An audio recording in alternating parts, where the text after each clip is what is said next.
तो हायर से lower energy में ट्रांसफर करा तो हमेशा ही सकते हैं, चाहे लिगेंड कैसा भी हो। उसकी वजह से यहां पर sp3 हाइब्रिडाइज लाना पड़ता है, वरना हम कहते थे कि strong field ligand always be sp2। This is not true. पूछा गया स्पिन ओनली मैग्नेटिक मूवमेंट, अरे ये तो डायमैग्नेटिक है, जीरो बोर्ड्स मैग्नेट्रॉन आंसर करके आगे बढ़ सकते हैं because there will be no unpaired electron. बहुत आसान सवाल कैटेगरी में मानूंगा मैं इसको। कॉपर अमोनिया 4 2+, कॉपर यहाँ पे 2+ में बच्चों, कॉपर होता है 4s1 3d10, तो ये 4s0 3d9 होगा बच्चों। 4s0 3d9 को लिखने का क्या तरीका है? 4s0 3d9 को लिखने का तरीका है 2 4 6 8 और 1। तब तक ऑप्टिकली एक्टिव नहीं होते जब तक लिगेंड में कायरल सेंटर ना हो। All square planar complex which do not contain any chiral centre in the ligand are optically inactive in nature. इसको देखते ही काट सकते हैं, इसलिए सिर्फ आपका ऑप्शन नंबर ए बचेगा। स्वागत करता हूं मैं आपका 900 सवाल की सीरीज में। आज मैं आपके बीच लेके आया हूं कोऑर्डिनेशन कंपाउंड के कुछ अच्छे सवाल, आप लोगों ने लगा लिए होंगे। आइए देखिए एक एक का सॉल्यूशन कैसे करते हैं। So the spin only magnetic movement value for square planar complex PtNS3 whole twice Cl NH2 CH3 Cl is. अगर ये हमको नहीं भी लिखता कि स्क्वायर प्लेनर कॉम्प्लेक्स है तो भैया प्लैटिनम के under coordination number 4 always square planar complex होते हैं, चाहे लिगेंड वीक फील्ड लिगेंड हो या फिर स्ट्रांग फील्ड लिगेंड हो। तो मेरा यहाँ पे ऑक्सीडेशन स्टेट निकालने का मन भी है, तब भी मैं Pt2+ लिख दूंगा, एक माइनस यहाँ पे, एक माइनस यहाँ पे, इस पे चार्ज 0, इस पे चार्ज 0। तो प्लेटिनम 2+ ये किसको बिलोंग करता है? Nickel, palladium and platinum. यहाँ पे s2d8 वाला कॉन्फ़िगरेशन होता है, s2 वाले इलेक्ट्रॉन निकाल दिए हैं, तो d8 में अगर जब आप बात करोगे तो ये हो जाएगा आपका 1 2 3 4 5 6 7 8। अब लिगेंड कोई भी हो, यहां तो इतनी CFSE आती है कि ऑलवेज पेयरिंग करानी है, ऑलवेज पेयरिंग करानी है, तो आप ऑलवेज DsP2 हाइब्रिडाइजेशन डिमांड कर सकते हैं। तो यहां पे 2 इलेक्ट्रॉन 2 इलेक्ट्रॉन 2 इलेक्ट्रॉन ऐसा, और ये सब कुछ हाइब्रिडाइजेशन में शामिल हो जाएगा और DsP2 हो जाएगा। और मुझे पूछा गया स्पिन ओनली मैग्नेटिक मूवमेंट, अरे ये तो डायमैग्नेटिक है, जीरो बोर्ड्स मैग्नेट्रॉन आंसर करके आगे बढ़ सकते हैं because there will be no unpaired electron. बहुत आसान सवाल कैटेगरी में मानूंगा मैं इसको। ओहो आइसोमरिज्म, अच्छी बात है। Number of complex which show optical isomerism, तो यहां पे आपको क्या देखना है कि किसी कॉम्प्लेक्स में POS है या नहीं है, COS है या नहीं है। तो सिस ऑक्सलेट कुछ ऐसा अगर मैं बनाऊं तो दिस विल बी क्रोमियम। सिस बनाने के लिए मुझे Cl को 90 डिग्री पर रखना पड़ेगा, और ऑक्सलेट को डालने के लिए मुझे यहाँ पे OX का ऐसा चेन और OX का ऐसा चेन कुछ ऐसा करना पड़ेगा बच्चों। मैं पहले सारे बना लूं। यहाँ पे ऐसा करके एक कॉम्प्लेक्स है। दूसरा जो कॉम्प्लेक्स है दैट इज कोबाल्ट, और 3 EN है, तो पहले EN को डालने का तरीका ऐसा, दूसरे EN को डालने का तरीका ऐसा, और अगले EN को डालने का तरीका ऐसा। ये मेरा दूसरा कॉम्प्लेक्स है। फिर इसके बाद cis PtEN2Cl2, ये कोऑर्डिनेशन नंबर 6 वाला कॉम्प्लेक्स है। तो प्लेटिनम में यहां पे अगर आपको EN डालने हैं तो ये आपका EN होगा, ये आपका EN होगा, और ऐसा करके कॉम्प्लेक्स बन जाएगा। तो ये 3 बना लिए। फिर cis COEN2 फिर से बना दीजिए। फिर से अगर बनाओगे तो यहां पे क्लोरीन क्लोरीन EN कुछ ऐसा डालेंगे। फिर इसके बाद ट्रांस में PtCl ऊपर Cl नीचे, तो आप 4 चीजों को डालने का तरीका यहां पे EN ऐसा होना चाहिए। फिर इसके बाद ट्रांस CrOX2 Cl2, तो मैं यहां पे Cr क्लोरीन क्लोरीन यहां पे कुछ ऐसा ट्रांस था, ऑक्सलेट ऑक्सलेट बना लिया। प्यारे बच्चों आपको दिख रहा होगा कि जैसे ही ट्रांस की तरफ जा रहे हैं वैसे ही हमारे पास POS ढूंढने का बहुत सुंदर मौका आ जा रहा है। मैं यहाँ पे इसको ऐसे काट सकता हूं, इसको ऐसे काट सकता हूं, लेकिन जब सिस में है तो ये अंदर से ऊपर की तरफ आ रहा होगा, ना तो इसमें POS मिलेगा ना ही इसमें COS मिलेगा। This will be optically active. 3 में भी ऐसा ही होता है, ना इसमें POS मिलेगा ना इसमें COS मिलेगा, this will be optically active. Similarly फिर से POS नहीं मिलेगा, COS नहीं मिलेगा, this will be optically active. इसमें भी POS नहीं मिलेगा, COS नहीं मिलेगा, ऑप्टिकली एक्टिव, और इसमें POS COS मिल रहा है। ये 2 और 2 4 सिंपल सा क्वेश्चन आंसर कर सकते हैं। वैसे बच्चे इसको ऐसे याद कर लेते हैं कि जब 2 बाइडेंटेड लिगेंड होते हैं और यूनिडेंटेड वाले 180 पे हो तो you can always find a plane of symmetry, लेकिन अगर वो 90 डिग्री पे होते हैं तो कभी नहीं मिलती, उनकी हमेशा मिरर इमेज मिल जाती है। बहुत आसानी से चटका सकते थे इसको। अगला सवाल, correct statement from the following, the strength of anionic ligand can be explained by crystal field theory. जी गलत है। अगर यही बात करनी होती CFT को, तो जो पीछे ऑक्सलेट और S2- पटक रखे जिनके पास 2 नेगेटिव चार्ज है, उन बेचारों को तो स्ट्रॉन्ग फील्ड लिगेंड होना चाहिए था ना। और जो सबसे आगे तुमने मिथाइल और कार्बन मोनोऑक्साइड पटक रखे हैं CH3- और CO, उस न्यूट्रल वाले को तो पीछे होना चाहिए। It is not charge based, यानी कि स्ट्रेंथ की बात कर रहा हूं, strength is not charge based. Definitely CFT is developed by charge interaction, लेकिन फील्ड लिगेंड का फील्ड स्ट्रेंथ चार्ज से नहीं आया था, तो ये गलत स्टेटमेंट है। वैलेंस तो देखो, ए तो इसमें हमें करेक्ट स्टेटमेंट बताना है, ए तो हो ही नहीं सकता। फिर अगर मैं बी पे आता हूं, तो valence bond theory does not give a quantitative interpretation of kinetic stability of coordination compound. जी ऐसा बिल्कुल कुछ नहीं बताया था उसने स्टेबिलिटी के बारे में। ऊपर से हमने CFT में नेट स्टेबलाइजिंग एनर्जी निकाली थी, तब जाके हमें पता लग पाया कि स्टेबिलिटी ऑफ कॉम्प्लेक्स कैसे दी जा सकती है। तो ये तो करेक्ट स्टेटमेंट है जी, बी आंसर होना चाहिए। C is the hybridization involved in the formation of NiCN4 2-। वैसे तो स्ट्रॉन्ग फील्ड लिगेंड है, DsP2 होगा, टिक करके आगे बढ़ सकते हैं। ट्रू स्टेटमेंट है जी, C को होना चाहिए। The number of possible isomer of cis is 1। अभी देखा था कि cis के केस में यहां पे सिमेट्री नहीं आती है, इसका मिरर इमेज भी बनेगा, ये फॉल्स स्टेटमेंट है। तो ट्रू स्टेटमेंट में B और C ओनली होने चाहिए, डेली इसका आंसर हो जाना चाहिए बच्चों। ठीक है, नेक्स्ट करेक्ट। अब भाई देखो, ये बड़ा ही फेमस सा क्वेश्चन है कि NiCO4 डायमैग्नेटिक है या पैरामैग्नेटिक है। तो मैं एक बार बच्चों इसको एक्सप्लेन कर रहा हूं कि यहां पे Ni 0 में है, और Ni अगर 0 में है तो 4s2 3d8 वाला कॉन्फ़िगरेशन रखेगा। जब आप D8 वाला डब्बा बनाओगे तो यहां पे 1 2 3 4 5 6 7 8 ऐसा बनेगा, और 4s वाला डब्बा ऐसा होगा, आगे 4p खाली मिल जाएगा। अब मुझे CO इस्तेमाल करना है, तो स्ट्रॉन्ग फील्ड लिगेंड में पेयरिंग करा दूंगा, लेकिन पेयरिंग कराने का फायदा नहीं, आगे 4s तो खाली ही नहीं है किसी भी टाइप के हाइब्रिडाइजेशन के लिए। अगर ऐसा है तो मैं यहां पर ऐसा प्रेडिक्ट करता हूं कि ये 3D और 4s में 4s is energetically higher because of the n value, n+l तो सेम है। तो हायर से लोअर एनर्जी में ट्रांसफर करा तो हमेशा ही सकते हैं, चाहे लिगेंड कैसा भी हो। उसकी वजह से यहां पर sp3 हाइब्रिडाइज लाना पड़ता है, वरना हम कहते थे कि strong field ligand always DsP2। This is not true, this is tetrahedral, this is diamagnetic in nature, तो इसको डायमैग्नेटिक होना पड़ेगा, पैरामैग्नेटिक तो हो नहीं सकता। अब NiCl4 2- की बात करेंगे तो यहां बच्चों निकेल 2+ में है, निकेल 2+ में तो 4s खाली होगा, 4p खाली होगा, और यहां पे D8 कॉन्फ़िगरेशन जब बनाओगे तो 1 2 3 4 5 6 7 8। Cl की इतनी औकात नहीं है कि इसको पेयरिंग करा दे, उसको sp3 लेना पड़ेगा, लेकिन 2 अनपेयर्ड इलेक्ट्रॉन होंगे जिसकी वजह से पैरामैग्नेटिक होगा। तो this is diamagnetic and this is paramagnetic. इसकी वजह से ऑप्शन नंबर डी टिक करके आगे बढ़ जाएंगे। इसमें हमें इनके इलेक्ट्रॉनिक कॉन्फ़िगरेशन सजाने हैं। तो अगर पहले केस की बात करोगे जिसमें Cr3+ होगा, तो Cr3+ में जब आप नॉर्मल कॉन्फ़िगरेशन लिखोगे तो 4s1 3d5 होता है बच्चों, क्रोमियम एक्सेप्शन। अब 4s1 में से एक इलेक्ट्रॉन निकालेंगे और उसमें से 2 इलेक्ट्रॉन निकालेंगे तो 5 का कितना बचेगा, 3 बचेगा। तो 3 जो बचेगा उसमें सारा का सारा इलेक्ट्रॉन पहले T2G में ही रहेगा, Eg में तो बिल्कुल नहीं आने वाला है। तो T2G3 और ये 2 को मैच करने लग जाएगा बच्चों। अरे 2 को मैच करने वाला तो एक ही ऑप्शन है, हो गया। कर लेते हैं, आगे कर लेते हैं। आयरन Fe3+ है, 4s0 3d5 कॉन्फ़िगरेशन होगा, और 3d5 कॉन्फ़िगरेशन को जब तोड़ोगे तो पानी शिफ्टिंग तो नहीं कराने वाला।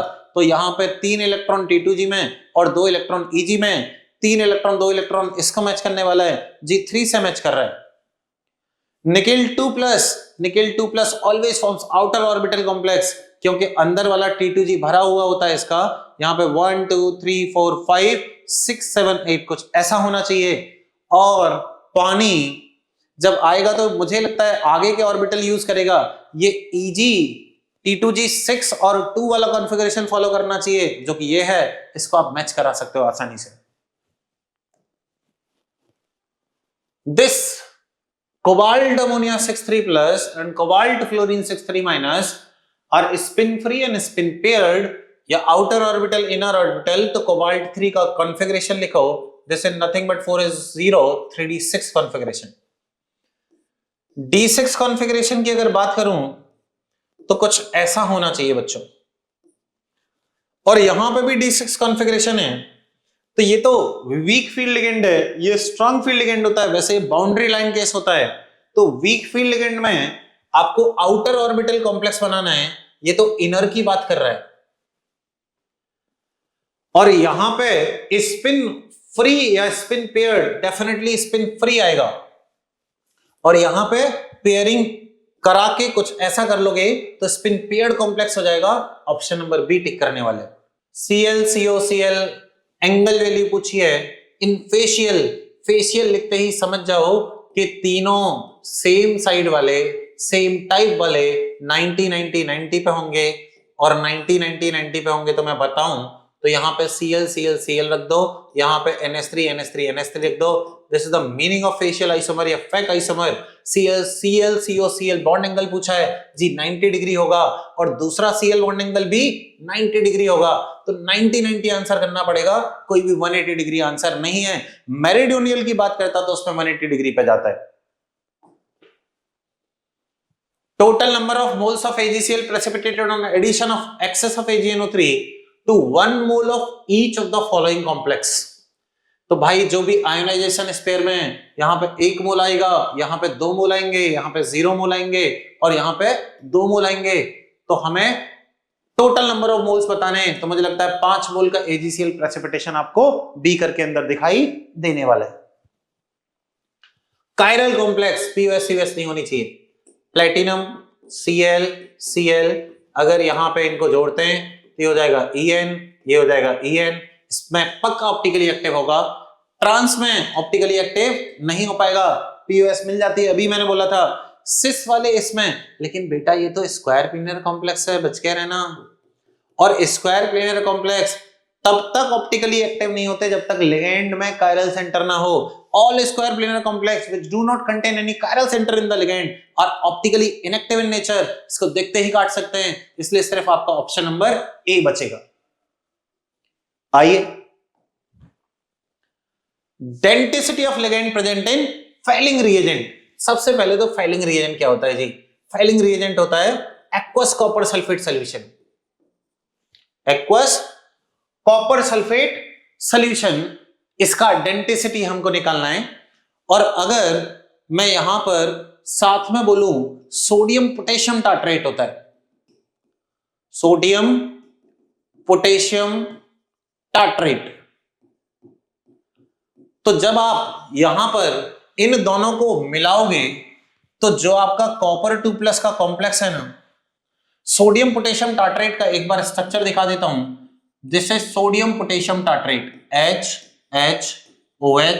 OH और नीचे यहां पे पोटेशियम बना लो। तो यहां पे एक आपका माइनस है, ये आपका माइनस है, और लिगेंड यहां पे क्या होगा आपका, ये टार्ट्रिक एसिड कॉपर 2+ के साथ कंबाइन करके रहेगा। तो ये 2 डोनेशन दे रहे हैं ना, इसलिए इसका डेंसिटी कितना भर दोगे बच्चों? 2 भर दोगे सीधे सीधे। यहां पे लिगेंड कौन सा है? टार्ट्रिक एसिड वाला। Which of the following is correct order of ligand field strength? भाई ऑक्सिलेट वीक फील्ड लिगेंड है, वीक फील्ड लिगेंड है, वीक फील्ड लिगेंड है, CO सबसे आगे होना चाहिए। En दो नाइट्रोजन की वजह से होता है, ये बाउंड्री लाइन केस होता है। S2- अभी मैंने थोड़ी देर पहले बोला था S2- बहुत पीछे होता है। ऑक्सिलेट भी वीक फील्ड लिगेंड में शामिल होता है क्योंकि ऑक्सीजन डोनर एटम है। सीधे सीधे आंसर बी वाला दिया जा सकता है। Primary valency is nothing but oxidation state. Oxidation state कैसे निकालते हैं? एक्स ऑक्सीडेशन स्टेट मान लो, 5 के लिए 0 मान लीजिए, -1 -2 is equal to 0, x is equal to +3 which is the oxidation state और प्राइमरी वैलेंसी ऑफ कोबाल्ट।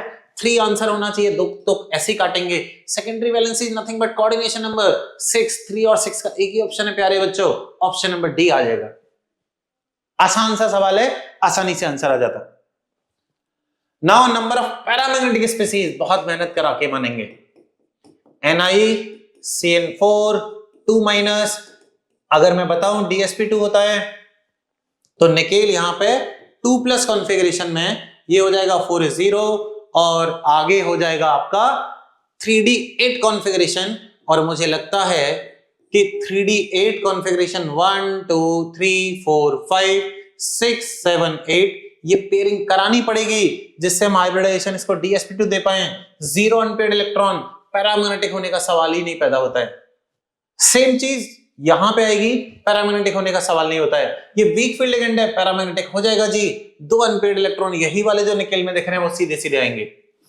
आगे Fe यहां पे 2+ स्टेट में है और Fe यहां पे जब 2+ स्टेट में है तो इसका कॉन्फ़िगरेशन होगा 4s0 3d6। 4s0 3d6।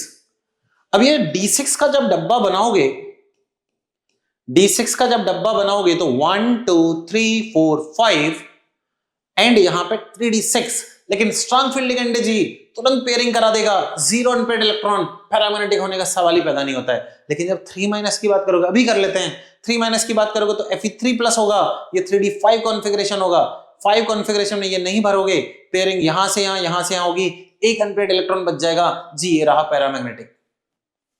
Copper ammonia 4 2+, copper यहां पे 2+ में बच्चों, कॉपर होता है 4s1 3d10, तो ये 4s0 3d9 होगा बच्चों। 4s0 3d9 को लिखने का क्या तरीका है? 4s0 3d9 को लिखने का तरीका है 2 4 6 8 और 1। ये S खाली है, ये P खाली है। बड़ा ही शानदार सा पॉइंट है। हाइब्रिडाइजेशन तो इसका भी DsP2 होगा because ammonia is strong field ligand. लेकिन कैसे कराता है? इसको यहां भेज के कराता है, लेकिन उसी 4p इलेक्ट्रॉन की वजह से this paramagnetic in nature, paramagnetic में टिक कर देंगे। ये FeH2O6 2+, this is Fe2+, D6 configuration, पानी वीक फील्ड लिगेंड है, 4 के 4 अनपेयर्ड इलेक्ट्रॉन रह जाएंगे। This is also paramagnetic. तो पैरामैग्नेटिक वाले 1 2 3 4 आंसर करके आगे बढ़ सकते हैं। कोऑर्डिनेशन में रटने वाले सवाल नहीं पूछे जाते। जेईई मेंस कोऑर्डिनेशन में सारे लॉजिकल सवाल पूछता है और लॉजिकल चैप्टर भी है, याद करने की जरूरत नहीं है, कॉन्सेप्ट लगा के आंसर लाए जा सकते हैं।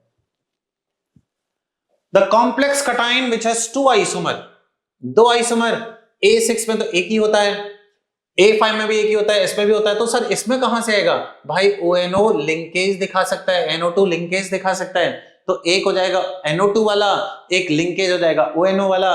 ऑप्शन नंबर सी टिक करके आगे बढ़ा जा सकता था। Next, these are the statement.